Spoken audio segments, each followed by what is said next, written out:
Hello everyone, welcome back to Magnet Brains. My name is CS Payal Popli and इस video में हम पढ़ने जा रहे हैं फॉर्मल एंड इनफॉर्मल कम्युनिकेशन का डिफरेंस बिटवीन।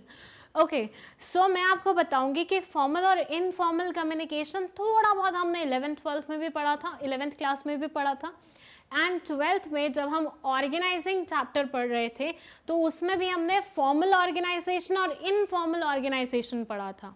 तो यहाँ से मैं आपको बस इतना ही बताना चाहती हूँ कि कंफ्यूज नहीं होना है हमें दोनों ही कॉन्सेप्ट में।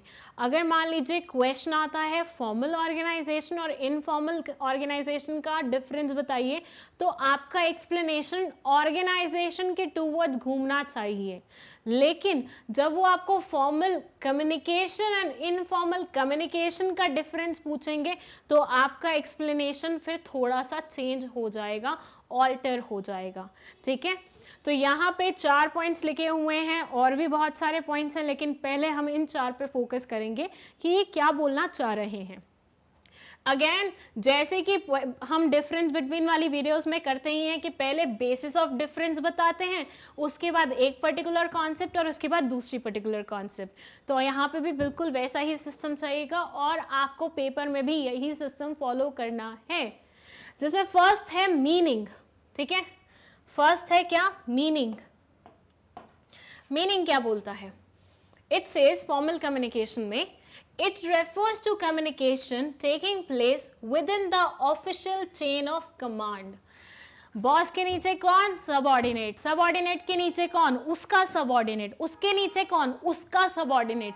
तो ये एक चेन बनी होती है, किसी भी ऑर्गेनाइजेशन में एक हायरार्की बनी होती है। इसको स्केलर चेन भी बोलते हैं, याद है? पढ़ा था अपन ने बहुत पहले।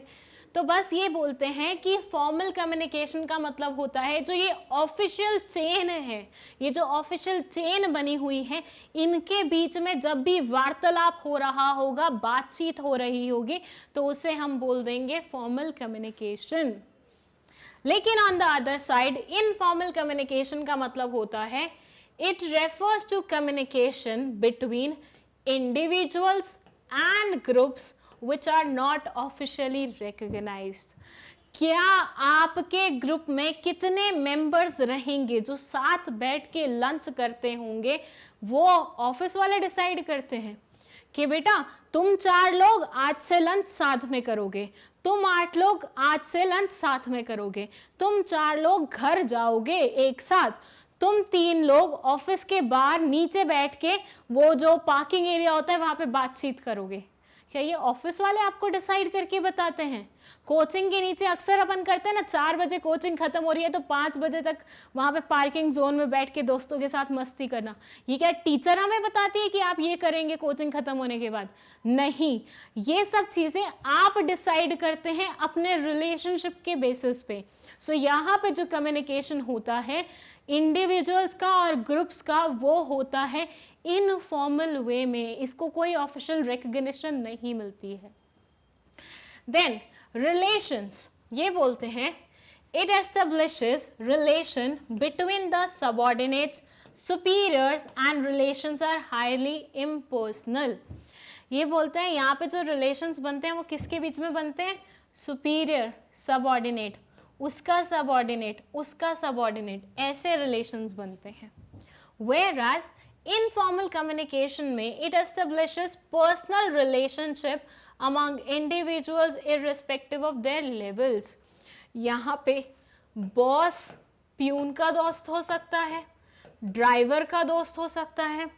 अगर आप कोई भी मूवी देखें, कोई भी नॉर्मल एरिया, कोई भी सीरियल वीरियल कुछ भी देखें, तो वहाँ पे आप देखिएगा जो बॉस होता है ना, उसका कंफर्टेबल लेवल किसके साथ सबसे ज़्यादा होता है? उसका कंफर्टेबल लेवल होता है उसके ड्राइवर के साथ, जो उसको रोज़ ऑफिस से घर लेके जाता है, घर से ऑफिस लेके आता है। उसका कंफर्टेबल लेवल होता है प्यून के साथ, जो उसको हमेशा टाइम वो सर्व करता है, व्हाट वी कॉल इट, चाय और कॉफ़ी वगैरह। उसका रिलेशनशिप होता है उसके पीए के साथ। अब आप यहाँ पे देखो तो जो पीए है या ड्राइवर है या प्यून है, ये सारे के सारे लोग ऑफिस वाले बॉस के लेवल के नीचे ही आते हैं, साथ में तो नहीं आते, सेम लेवल पे तो नहीं आते। क्या आप बॉस को पीए के साथ या फिर ड्राइवर के साथ अज्यूम कर सकते हो? नहीं कर सकते हो, ये अलग अलग लेवल के लोग हैं। बट क्योंकि इनका जलब होता है किसके चलते हुए? इनफॉर्मल कम्युनिकेशन के चलते हुए, so as a result of which यहाँ पे लोग पर्सनल रिलेशनशिप बनाते हैं इररिस्पेक्टिव ऑफ देयर लेवल्स। उस टाइम पे ये नहीं याद रहता कि ये तो मुझसे बहुत नीचे आता है, ये तो मुझसे बहुत ऊपर है, ये मेरा बॉस है, ये ऐसे है वैसे है, नहीं। जब बॉस में भी आपको दोस्त मिल जाते हैं तो वो आपका दोस्त होता है, ना कि बॉस होता है। फॉर्मल कम्युनिकेशन में ही इज योर बॉस और वो हमेशा रहेगा, लेकिन इनफॉर्मल वे में वो आपका दोस्त है, बॉस नहीं है। अगर आपने एक पार्टी रखी है जिसमें आपने अपने बॉस को भी बुलाया जो कि ऑफिस के बाहर आपका दोस्त है, तो वो पार्टी में आके अपने आप को एज अ बॉस रिप्रेजेंट नहीं करेगा, एज अ दोस्त रिप्रेजेंट करेगा। Okay, third one is nature. It says it is more rigid in nature and cannot be modified.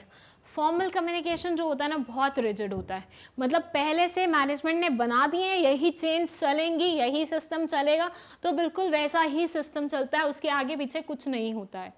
लेकिन ऑन द अदर साइड जो इनफॉर्मल कम्युनिकेशन होता है ये डायनामिक होता है। मानिए 5 लोग थे जिन्होंने एक ग्रुप फॉर्म किया हुआ था इनफॉर्मल ऑर्गेनाइजेशन, इनफॉर्मल कम्युनिकेशन के चलते हुए।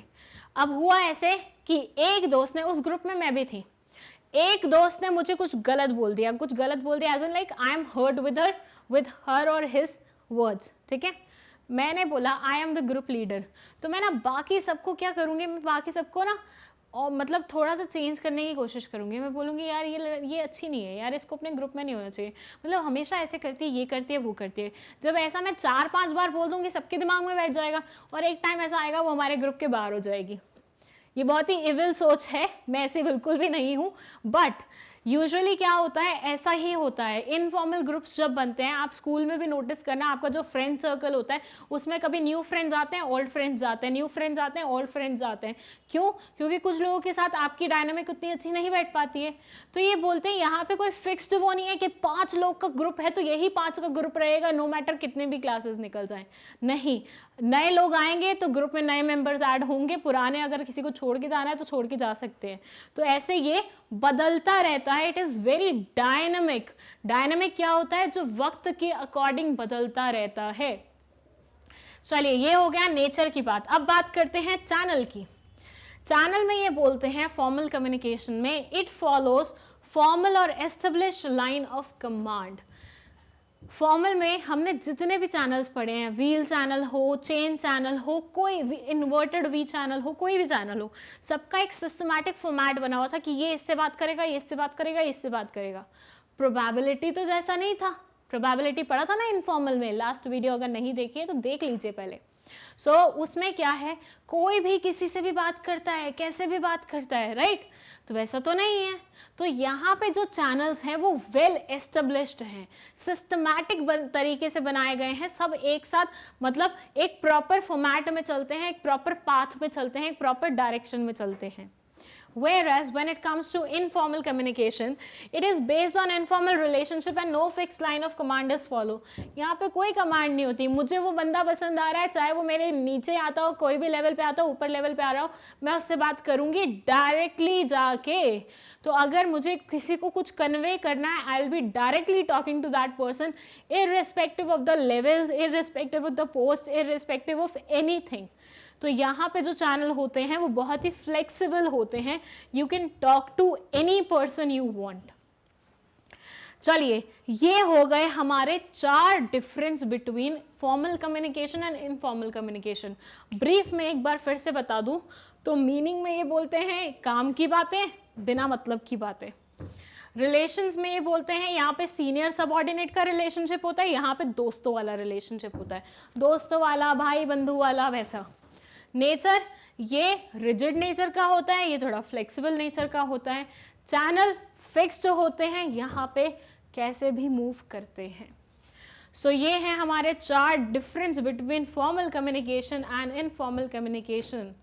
खुश आप अभी बिल्कुल मत होइए क्योंकि और भी पॉइंट्स हैं हमारे पास। ये रहे बाकी पॉइंट्स। ओके, 5, 6, 7, 8 पॉइंट यहाँ पे लिखे हुए हैं, लेकिन इसके अलावा एक और पॉइंट है, तो total 9 points are there in difference between formal communication and informal communication. Okay, 4 point हम ऑलरेडी डिस्कस कर चुके हैं, सम अप भी कर चुके हैं। आइए मूव करते हैं हम 5th पॉइंट पे, दैट इज एक्सप्रेशन, बताने का तरीका। अब देखिए, जो फॉर्मल कम्युनिकेशन होता है वहाँ पे मैंने आपको बताया था कि हमेशा एक प्रूफ रहना चाहिए कि आपको ये काम करने के लिए किसने बोला, आप किस वजह से ये काम कर रहे हैं। और प्रूफ कैसे बनते हैं? ओरली तो बनते नहीं हैं, तो रिटन फॉर्मेट में बनते हैं। अगर आप कोई चीज़ लिख दो तो वो एविडेंस का रूप में ही तो सर्व की जाती है। तो ये बोलते हैं फॉर्मल कम्युनिकेशन ज़्यादातर रिटन फॉर्मेट में होती है, ताकि हर एक चीज़ का हिसाब किताब हो कि किसने आपको क्या करने के लिए बोला था, आपने वो पर्टिकुलर काम क्यों किया है। तो रिस्पॉन्सिबिलिटी फिक्स करना ईजी हो जाता है, एविडेंशियल वैल्यू मिल जाती है, प्रूफ रेडी हो जाते हैं, इसलिए ये ज़्यादातर क्या होता है, रिटन फॉर्म में होता है। ये ज़्यादातर ओरल फॉर्म में होता है। अब आप बताइए, आपको गॉसिप करनी है, आपको किसी की बुराई करनी है, आपको किसी की अच्छाई करनी है, आपको किसी को बारे में कुछ बताना है, आप क्या लिख लिख के बताओगे? मतलब आप एक लेटर लिख रहे हो अपने दोस्त को कि तुझे पता है उसने आज ऐसा किया, मैंने ऐसा देखा, ये हुआ वो हुआ। यूं ही करता है ना हम जब किसी को कुछ ऐसी न्यूज़ देनी होती है एक्साइटिंग वाली। तो ऐसे में बताओगे, मतलब लेटर में वो फील कैसे आएगा? आप सोचिए किसी के पास कोई बहुत एक्साइटिंग न्यूज़ है, something like somebody is getting married, oh somebody is getting married, ये एक एक्सप्रेशन होता है बताने का। बट यही चीज़ अगर आप लिख के बताएंगे तो लिखे हुए मैसेज में वो क्या दिखेगा? Somebody is getting married. अब वो पढ़ने वाले पे होगा वो उसे किस वे में पढ़ना चाहता है। If I be reading it like this कि somebody is getting married, okay, somebody मतलब कोई बंदा, ठीक है, तो X is getting married, Y is getting married, not that X Y, X Y वो वाला, ठीक है। तो अब ऐसे में फील ही नहीं आता। गॉसिप बतानी हो तो फेस टू फेस बताओ या फ़ोन पे बताओ, ऐसे लिख के बताने में गॉसिप का कोई मज़ा नहीं रहता। तो ऐसे में ये बोलते हैं इनफॉर्मल यूजुअली ओरल वे में होती है, क्योंकि बताने का अलग ही मज़ा मिलता है। नीड, ये बोलते हैं ये तो ऑर्गेनाइजेशन की बेसिक नीड है। अगर आपको काम पूरा करवाना है, प्रोडक्टिविटी बढ़वानी है, प्रोडक्शन करवाना है पॉसिबल, तो आपको इस पर्टिकुलर चीज़ की ज़रूरत पड़ेगी। बिना कम्युनिकेशन के ऑर्गेनाइजेशन प्रोडक्शन नहीं कर सकता है। ऑन द अदर साइड इसकी नीड क्या है? इसकी नीड ये है कि इंसान एक सोशल जानवर होता है जिसको बातचीत करना पसंद होता है। जिसको बातचीत करना पसंद होता है वो ऐसे खाली नहीं बैठ सकता है। मैं कहीं पे भी जाती हूँ, मैं चुप नहीं रह सकती हूँ, मुझे बोलना पसंद आता है और मुझे ऐसे ही, मतलब ऐसे ही एनवायरनमेंट अच्छा लगता है, मैं वहाँ पे ही अच्छे से काम कर पाती हूँ, 100% प्रोडक्टिविटी दे पाती हूँ, जहाँ पे मुझे बिलोंगिंगनेस वाली फीलिंग आती है। तो वो लाने के लिए, मतलब ये मेरी पर्सनल नीड्स हैं जो कि मैं इनफॉर्मल कम्युनिकेशन से सेटिस्फाई करती हूँ। और हर इंसान ऐसा ही होता है जिसकी पर्सनल नीड्स होती हैं, उसको बिलोंगिंगनेस वाली फीलिंग चाहिए होती है, बोल के या बिना बोले। स्पीड, अब देखिए, आप कोई भी बात है पहले अपने क्लास मॉनिटर को बताते हैं, क्लास मॉनिटर बताता है टीचर को, टीचर बताता है हेडमिस्ट्रेस को, हेडमिस्ट्रेस बताती है प्रिंसिपल को। तो ये फॉर्मल चेन है जो चलती है। तो फॉर्मल कम्युनिकेशन जो होता है वो हमेशा किस तरह का होता है? बहुत टाइम टेकिंग होता है, बहुत ज़्यादा समय लग जाता है उस चीज़ में। लेकिन on the other side when we talk about the informal one, तो यहाँ पे ज़्यादा समय नहीं लगता। अगर आपको मान लो कोई गॉसिप बतानी है, किसको? आप 6th क्लास के बच्चे हैं, आपको 12th क्लास के एक स्टूडेंट को कोई गॉसिप बतानी है, आप डायरेक्टली जाके उससे बात कर लोगे। यू वॉन्ट थिंक अबाउट कि मुझे पहले 7th वाले को बताना, फिर 8th वाले को, फिर 9th वाले को, फिर 10th वाले को, फिर 11th वाले को, फिर 12th वाले को। नहीं, यहाँ पे कोई एक पर्टिकुलर सिस्टमैटिक वो नहीं होता। तो यहाँ पे स्पीड थोड़ी ज़्यादा होती है कम्युनिकेशन की इसके कंपैरिजन में, ठीक है। Then fixation of responsibility, formal में हमेशा पता होता है कि वो पर्टिकुलर इंफॉर्मेशन कहाँ से आई है। तो जब आपको पता होता है कि कोई पर्टिकुलर इंफॉर्मेशन कहाँ से आ रही है तो उसका सोर्स क्या है पता है, तो यहाँ पे रिस्पॉन्सिबिलिटी आप फिक्स कर पाओगे कि तुमने ऐसी बात बोली थी क्योंकि ये कम्युनिकेशन तुमसे ही स्टार्ट हुआ है, तो इस कम्युनिकेशन का सोर्स क्या है? तुम हो। बिल्कुल सही। ऑन द अदर साइड यहाँ वाले पोर्शन में ये बोलते हैं it is not possible to fix the responsibility, क्योंकि कहाँ से बात आई, कहाँ चली गई, कहाँ से पास हुई, कैसे गई, किसी को कुछ नहीं पता रहता। Source of information he locate नहीं कर पाते हैं, तो रिस्पॉन्सिबिलिटी कहाँ से फिक्स करेंगे? मुझे पता हो किसी ने ये बात बोली है तो मैं उसे जाके पूछ भी सकती हूँ, उसकी रिस्पॉन्सिबिलिटी आ भी जाएगी। लेकिन मुझे पता ही नहीं है बात की शुरुआत कहाँ से हुई है, तो मैं क्या किसी को भी can I be like हेल्डिंग that particular person responsible for particular thing? Obviously नहीं। ठीक है, तो यहाँ पे रिस्पॉन्सिबिलिटी फिक्स करना बहुत ज़्यादा डिफिकल्ट होता है। And now let's discuss our 9th point, that is the last point. Good news is that is record. ये बोलते हैं फॉर्मल कम्युनिकेशन को रिकॉर्ड के रूप में मेंटेन किया जाता है फॉर फ्यूचर रेफरेंसेस। अब रिटन फॉर्म में होती हैं तो सारे रिटन फॉर्म वाली एक जगह आप मेंटेन कर सकते हो, लेकिन क्या आप गॉसिप्स को, र्यूमर्स को, ऐसी बातों को जो कि इनफॉर्मल कम्युनिकेशन के थ्रू ट्रैवल करती हैं, क्या आप उन्हें रिकॉर्ड करके रखते हो? कहीं पे नहीं रखते हो। तो रिकॉर्डिंग होती है, रिकॉर्डिंग नहीं होती है, क्योंकि फ्यूचर में किसी को कोई लेना देना नहीं है कि उन दोनों के बीच में क्या था, ऐसे क्या बात हो रही थी, इससे क्या बात हो रही थी, ब्राइब कौन दे रहा था, क्या कर रहा था, नहीं मैटर करती वो सब चीज़ें। लेकिन फॉर्मल वाली करती हैं, किसने कौन सा ऑर्डर दिया था, किसने क्या मार्केटिंग स्कीम बताई थी, किसने क्या पॉलिसी रेफर की थी, ये सारी चीज़ें मैटर करती हैं। So that's it. फाइनली हमारा formal communication and informal communication वाला टॉपिक खत्म हो गया है। लेकिन डायरेक्टिंग का चौथा एलिमेंट दैट इज कम्युनिकेशन, वो अभी भी खत्म नहीं हुआ है।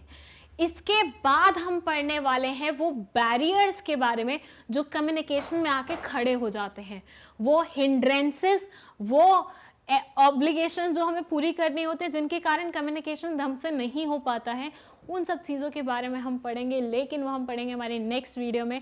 So stay tuned for that. And if you want notes of this particular chapter तो वो आपको मिल जाएंगे डिस्क्रिप्शन बॉक्स में, लिंक है जो प्रोवाइडेड वहाँ से। अगर आपको कोई भी डाउट है तो कमेंट सेक्शन में आप अपना डाउट लिख सकते हैं। एंड अगर आपको प्रीवियस या नेक्स्ट वीडियो देखनी है तो वो आपको कमेंट सेक्शन में लिंक मिल जाएगा।